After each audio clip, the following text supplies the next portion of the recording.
еден сублимат на овој чуден, интересен ден кој што денеска го имаме.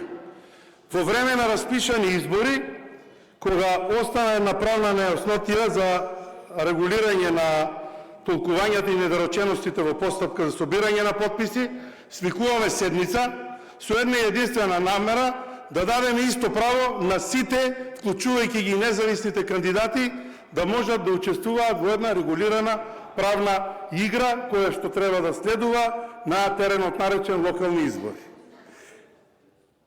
Дадовме предлог 0,95 за да има предлог кој што е различен од 1%, но е малку поразличен и нема многу од целата ова рамка некоја преголема разлика, меѓутоа постои рамка која што дава правна квалификација и толкување каде да се движиме.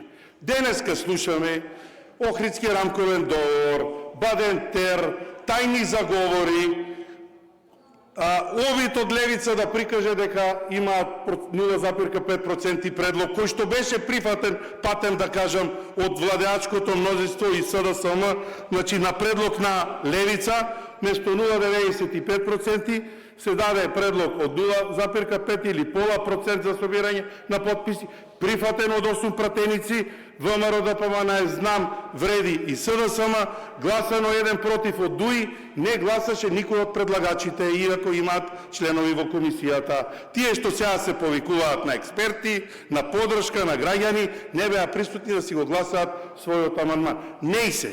Гласавме за, го прифативме амандманот и од 0,95% го намалуваме на 0,5% со намера да покажеме дека не ни е битен процентот, туку ни е битен процесот, односно ставање правна рамка за одржување на регуларни избори, кои што се сосема различно од сите овие инсинуации и замислени противници кои што ги покажува Европскиот фронт денеска. Замислете, во ситуација кога треба да гласаме едно обично решение за да можат независните кандидати за советници и пратеници и градоначалници да имаат можност рамка, тие ќе прават глорификација со Бадентерот. Повелете, гласајте, имаме можност, ќе видат граѓаните кои се против ова законско решение, а гласањето, односно изработката на ново законско решение, за закон за изборен законник, ќе биде после избори, каде што ќе бидат вклучени сите. Тоа го кажувам веќе неколку пати денес, меѓутоа ваш целта ви е друго.